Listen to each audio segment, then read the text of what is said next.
Hi guys, ito another POV naman tayo guys. So guys, ito meron tayong ay napakababang ano na ito guys. Innova guys, so yan. So guys, ito. Yan, oh, grabe oh. Kasi ito yung Innova na gusto kong katawan guys. Eh, medyo, ano na, medyo matapang na siya guys. So up tayo dito sa owner guys. Hopefully sana ma-interview rin natin. So yan. Ang kulay na guys, parang brown. So Euro, ano siya, Euro setup siya guys. Yan, no? So ito kompleto.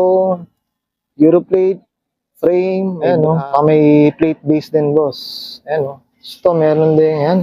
Washer guys. Ang kompleto, malinis oh. Tapos ito yung mags guys. Ganda oh. Ito BBS guys.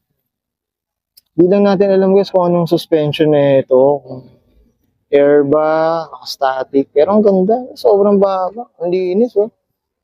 So ito guys, so makita mo, tint niya parang ano siya, green shade. So yun. Ito.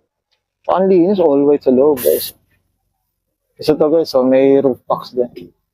Tayo dito sa ulo. Bago.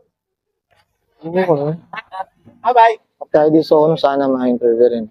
So dito naman sa likod guys, eh. So ito dito may spoiler. Tapos ito guys, ito yung gusto ko sa yung rear fog na to. Kasi itong alam ko, ang prebe yung mga ganyan po guys. So gusto ko rin talaga to guys. Ganda na ito. Up tayo dito sa uno. Sana ma-interview rin natin. Wala lang yung owner dito.